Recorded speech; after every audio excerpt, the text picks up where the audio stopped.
Question क्या है जो सुनना कि एक जीव है, कोई भी प्राणी है, ठीक है, उसकी कोशिका में, उसकी एक कोशिका में नाइट्रोजन क्षार की संख्या, किसकी संख्या? नाइट्रोजन क्षार की संख्या दिया रहे। नाइट्रोजन क्षार की संख्या दे रहे, मान के चलते हैं कि 3 गुना 10 के पावर 6, 3 गुना 10 के पावर 6 नाइट्रोजन क्षार की संख्या जो है 3 गुना 10 के पावर 6। तो डीएनए की लंबाई क्या होगी? डीएनए की लंबाई क्या होगी? तो आंसर न्यूक्लियोटाइड के बीच की दूरी, दो न्यूक्लियोटाइड के बीच की दूरी 3.4 एंगस्ट्रॉम। नाइट्रोजन क्षार की लंबाई संख्या कितना दिल है? 3 गुना 10 के पावर 6। अच्छा गुना करते हैं तो कितना हो जाएगा? 3 चौके का और 3 दिए का 9 1 10.2 गुने 10 के पावर 6 एंगस्ट्रॉम हो जाएगा कि नहीं? तो ई हो गया किसकी लंबाई? डीएनए की लंबाई। तो निर्भर करेगा नाइट्रोजन क्षार की संख्या पर कि कितना नाइट्रोजन क्षार की संख्या मौजूद है। एक डीएनए में नाइट्रोजन क्षार की संख्या जितनी होगी उस संख्या के आधार पे आप निकाल लोगे दो न्यूक्लियोटाइड के बीच की दूरी। सदैव याद रखना 3.4। अच्छा अगर ऐसे ना पूछा और दूसरे तरीका से ऑप्शन में दिया है तो सुनो, ऑप्शन भी कई प्रकार से चेंजिंग रहता है, उसको सुनो। एक एंगस्ट्रॉम में कितना मीटर? 10 के पावर माइनस 10 मीटर। कितना मीटर? 10 के पावर माइनस 10 मीटर।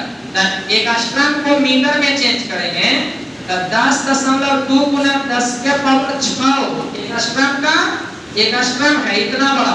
एंगस्ट्रॉम को चेंज करोगे मीटर में तो 10.2 गुने 10 के पावर 6, एक एंगस्ट्रॉम है 10 के पावर माइनस 10 मीटर।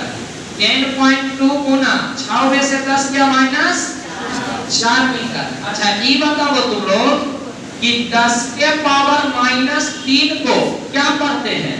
मिली। क्या पढ़ते हैं? मिली पढ़ते हैं। 10 के पावर माइनस 4 को लिखेंगे माइनस 1 गुना minus 3 metre. 3 1 4 is equal to 10.2 गुने 10 के पावर माइनस 1 का माइनस 1, 10 के पावर माइनस 3 को मिली लिख दिया। मिली का मीटर है ने मिलीमीटर हो गया। एमएम माने मिलीमीटर,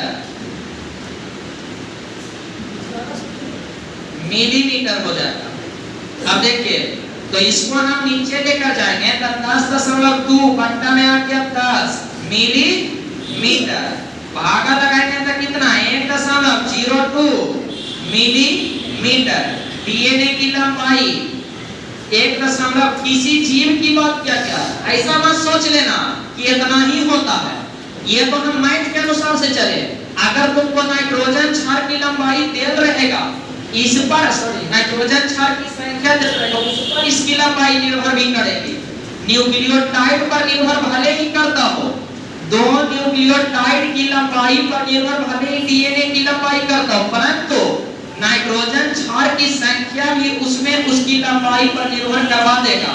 जितना ज्यादा नाइट्रोजन क्षार की संख्या होगी उतना ही ज्यादा डीएनए की लंबाई हो जाएगी। जितना बड़ा न्यूक्लियोटाइड होगा उतना ही बड़ा डीएनए होगा। ये दोनों बात को ध्यान रखना था। डीएनए की लंबाई इक्वल टू दो न्यूक्लियोटाइड के बीच की दूरी गुना नाइट्रोजन क्षार की संख्या। Any problems? No sir. इसी समझ गए ना? इस पे न्यूमेरिकल आएगा तो तुम लोग ध्यान रख लेना अपना। चलो तक इसको हम लोग अब पैकिंग की बात कर रहे थे तो बोलो डीएनए बड़ा कि डीएनए बड़ा कि केंद्रक? डीएनए किस प्रकार से गुच्छे के रूप में मौजूद रहेगा? किसके अंदर? केंद्रक के अंदर। इसीलिए इसको निकाल के 90 कर दिए तो बहुत बड़ा हो जाए। ये बात ध्यान रखोगे। अब अगला पॉइंट सुनो। तो डीएनए की जो पैकिंग होती है, डीएनए की पैकिंग होती है, तो इसके पैकिंग की दो अवस्था है। अब कैसी कैसी अवस्था है सर? तो सबसे पहले तो कोशिका दो प्रकार के होता है। कितने प्रकार के? दो प्रकार के। हम कोशिका दो प्रकार के है तो एक होता प्रोकैरियोटिक कोशिका, एक यूकैरियोटिक कोशिका। तो यूकैरियोटिक कोशिका में केंद्रक होता है लेकिन प्रोकैरियोटिक कोशिका में केंद्रक तब बोलो डीएनए तो केंद्रक में मौजूद है, लेकिन प्रोकैरियोटिक कोशिका में केंद्रक ही नहीं है, अन्नक केंद्रक झिल्ली है।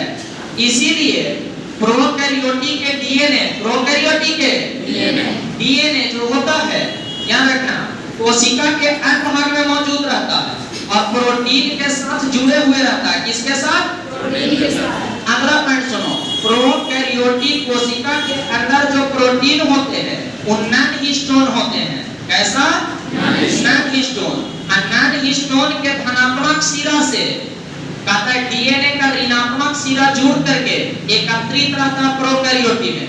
नेक्स्ट पॉइंट सुनो, यूकैरियोटिक कोशिका में केंद्रक मौजूद है और केंद्रक में पाए जाने वाला जो प्रोटीन होगा, वह प्रोटीन कोशिका के अंदर जो पाए जाने वाला प्रोटीन होगा, उस प्रोटीन का जो सिरा होगा ये धन हिस्टोन होगा। ये हिस्टोन प्रोटीन रहता है। कैसा प्रोटीन?